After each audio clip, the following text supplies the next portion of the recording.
নমস্কার বন্ধুরা, সবাইকে স্পোর্টিং লিওসে স্বাগতম। আজকে England versus India first test, এছাড়া বাংলাদেশ ভার্সেস শ্রীলঙ্কা টেস্ট চলছে, আর আরও দুটো ইম্পর্টেন্ট ক্রিকেট ম্যাচ নিয়ে আলোচনা করব। তো প্রথমেই দেখা যাক যে ইংল্যান্ড ভার্সেস ইন্ডিয়া টেস্টের কি অবস্থা।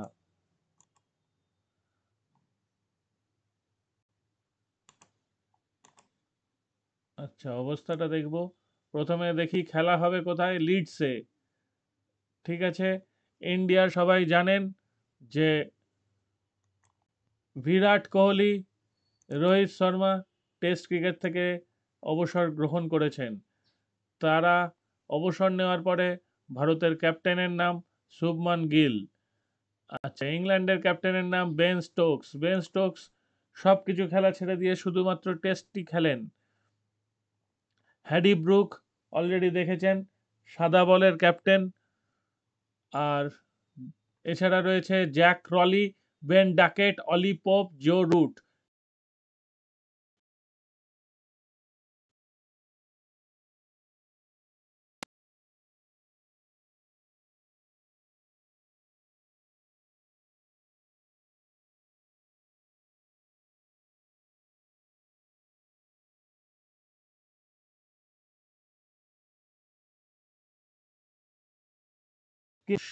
শোয়েব বাশির। আমার প্রথম ঝলকে ইংল্যান্ডের ব্যাটিং যতটা শক্তিশালী লেগেছে, বোলিংটা ততটাই দুর্বল লেগেছে। এদের যা টিম কম্বিনেশন দেখছি, তাতে বোলিং বেশ দুর্বল। এবার ইন্ডিয়ার দিকে তাকানো যাক। ইন্ডিয়ার ক্যাপ্টেন শুভমান গিল, আগেই বললাম। উইকেট কিপার ঋষভ পান্ত, দলের অন্যতম প্লেয়ার যার উপর ভর করে ইন্ডিয়া ইংল্যান্ডের সিরিজ তাকিয়ে আছে। এবং সবচেয়ে অভিজ্ঞ প্লেয়ার দুজনের নাম বলতেই হয়, তারা হচ্ছে কে এল রাহুল, জাসপ্রীত বুমরা। আচ্ছা, তিনজনের নাম বলছি কারণ রবীন্দ্র জাদেজার নামটাও দেখতে পাচ্ছি। আর একজনের নাম আমি দেখতে পাচ্ছি 6 নম্বরে, সে হচ্ছে করুণ নায়ার। করুণ নায়ার কিন্তু অলরেডি টেস্টে 300 রান করেছে।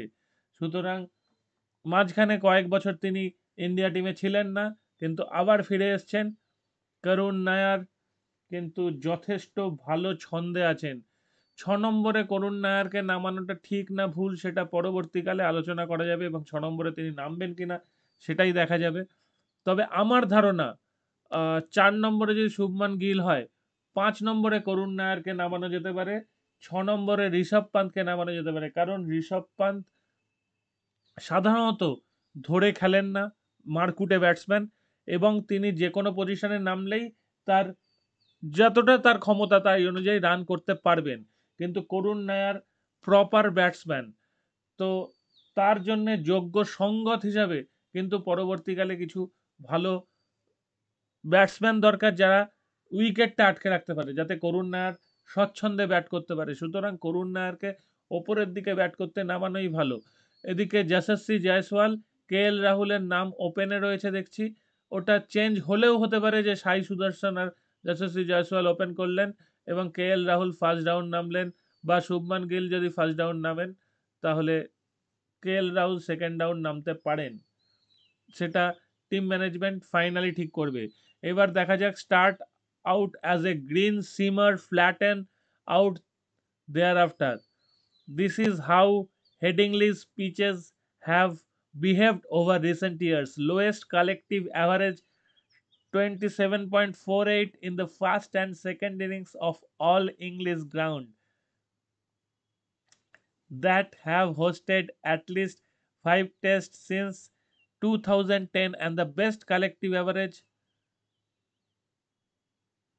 আচ্ছা, 33.65 in the third and fourth innings। মানে বুঝতে পারছেন যে 2010 থেকে যারা 5টা টেস্ট অ্যাটলিস্ট ইংল্যান্ডে যেসব মাঠে হয়েছে, সেই সব মাঠের একটা হিসাব নিয়ে দেখা গেছে যে ফার্স্ট অ্যান্ড সেকেন্ড ইনিংসে ব্যাটিং অ্যাভারেজ হচ্ছে কালেকটিভ অ্যাভারেজ মানে সবকটা ইনিংস যোগ করে সেই হিসাবে ধরা হয়েছে 27.48 লোয়েস্ট কালেকটিভ অ্যাভারেজ। আর থার্ড আর ফোর্থ ইনিংসে হাইয়েস্ট কালেকটিভ অ্যাভারেজ। অদ্ভুত একটা বিচরণ, মানে অদ্ভুত একটা পরিস্থিতির সৃষ্টি হয় এই পিচে। তো সেটা দেখা যাক কিরম হয়। Bowl first is almost certainly the way to go at Headingley. Teams bowling first have won each of last 6 days as this venue. Fourth innings have produced successful chase 33-22, মানে যারা ফোর্থ ইনিংসে ব্যাট করবে, যারা টসে জিতবে তারাই fourth ইনিংসে bat করবে। এবং দেখুন 322, 359, 296 এবং 251, লাস্ট 6টা টেস্টে যারাই প্রথমে টসে জিতেছে তারাই বল নিয়েছে এবং 6টা টেস্টই তারা জিতেছে।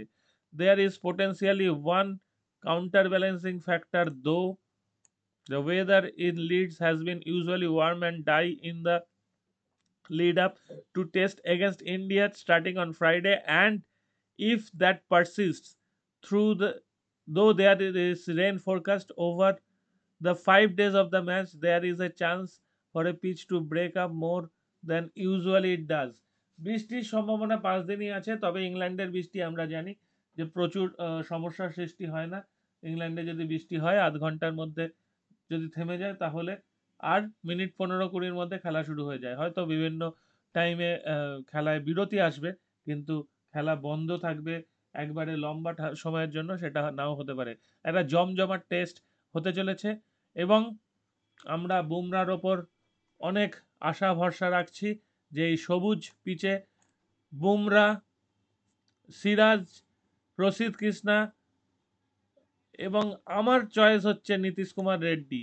যদি আমাকে বলা হয় যে এই তিনজনের নামের মধ্যে কাকে সিলেক্ট করতে, আমি চয়েস করব নীতিশ কুমার রেড্ডি। যদিও স্পিন বলটা জায়গাটা ছেড়ে দিলাম, কুলদীপ যাদব থাকলে হয়তো সুবিধা হতো স্পিনে, কিন্তু নীতিশ কুমার রেড্ডির যে সুইং বল এবং ব্যাটের হাতটা অসাধারণ, সেইটা কিন্তু অনেক কাজে লাগবে যদি ইন্ডিয়া টসে জিতে ফিল্ডিং নেয় এবং ফোর্থ ইনিংসে যদি ইন্ডিয়াকে ব্যাট করতে হয়।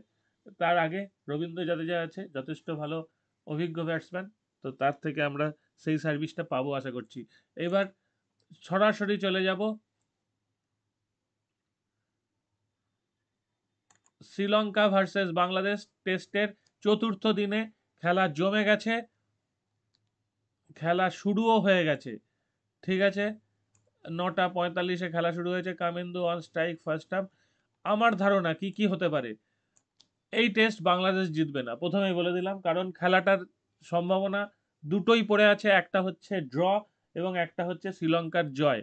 ড্রয়ের চান্সটা আপাত দৃষ্টিতে বেশি মনে হচ্ছে এই সময় দাঁড়িয়ে, কারণ পিচ এখনো পর্যন্ত যেভাবে বিহেভ করেছে, তাহলে বাংলাদেশ যখন ব্যাট করবে তখনও পিচ যদি নষ্ট না হয়, যদি বাংলাদেশ ঠিকঠাক ব্যাট করতে পারে, তাহলে খেলাটার বাংলাদেশ সহজেই ড্রয়ের দিকে নিয়ে যেতে পারে। কিন্তু আর একটা সম্ভাবনা, যে সম্ভাবনাটাই বললাম যে শ্রীলঙ্কা জয়ের দিকে যেতে পারে, সেই সম্ভাবনাটা হচ্ছে আজকে 97 ওভার মানে 98 ওভার খেলা হবে। প্রথম ওভার খেলা চলছে, যেহেতু 5 বল খেলা হয়ে গেছে, 1 রান হয়েছে। 98 ওভার আজকের খেলা, এবং কালকের ধরুন 90 বা 98 বা 100-র কাছাকাছি, 90 ধরে নিলাম। ঠিক আছে, তার মানে 195 ওভার মতো খেলা হচ্ছে এখনো বাকি। 195 ওভারে কিন্তু প্রচুর কিছু ঘটে যায়। 50 ওভারে ওয়ান ডে খেলা হয়, ঠিক আছে, তো 4টে ওয়ানডে ধরে নিন, 200 ওভার যদি ধরে নিই, তো 4টে ওয়ানডে খেলা এখনো বাকি আছে এখানে। এবং অত সহজও হবে না মনে হয় যে থার্ড ইনিংসে বাংলাদেশের ব্যাটিং, এবং বাংলাদেশ ফার্স্টের ইনিংসে যা খেলেছে তাতে 3জনের নাম বাদ দিলে বাংলাদেশ কিন্তু সেভাবে ব্যাট করতে পারেনি। শান্ত, মুশফিক এবং লিটন দুর্দান্ত খেলেছেন, সেটা বাদ দিয়ে বাংলাদেশ অত ভালো খেলতে পারেনি ওভারঅল টিম হিসাবে। সুতরাং যদি সেকেন্ড ইনিংসে তাদের লিওর যদি দেখা যায় বা তারা অ্যাভারেজ রান করে আউট হয়ে যায়, বাকি কজন টেনে নিয়ে এগোতে পারবে সেটা একটা সন্দেহ আছে।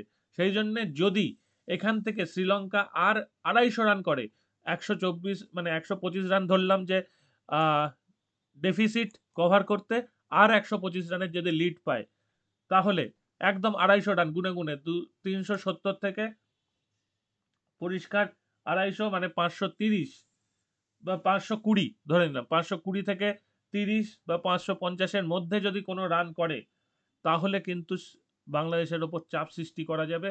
এবং যদি টি এর পরেই বাংলাদেশকে ব্যাট করতে দেওয়া হয়, আজকে যদি 3-4 উইকেট ফেলে দেওয়া যায় তাহলে কিন্তু শ্রীলঙ্কার টেস্টটা জিততে পারে। এইটা হচ্ছে আমি একটা ভেবে রেখেছি, সেইখানের সম্ভাবনাটা আমি জানালাম। তো দেখা যাক যে টেস্টটা সত্যি সত্যি ড্র হয় না শ্রীলঙ্কা জেতে।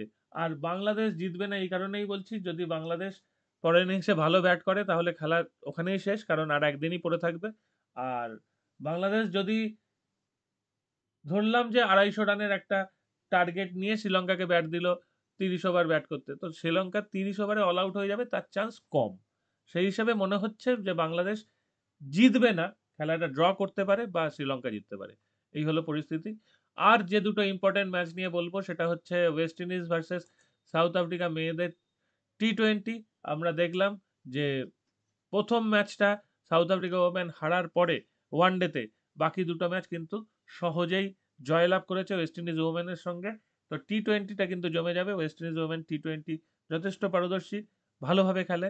সাউথ আফ্রিকা ওমেনও অবশ্যই ভালো টিম ওয়েস্ট ইন্ডিজের তুলনায়। তো সেটাই দেখা যাক যে কতটা কি করে।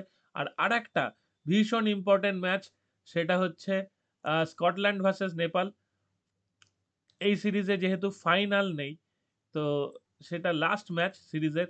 এবং দেখুন, নেপাল যারা খুব খারাপভাবে শুরু করেছিল, 3টে ম্যাচ খেলে 2টো জিতে গেছে, 4 পয়েন্ট।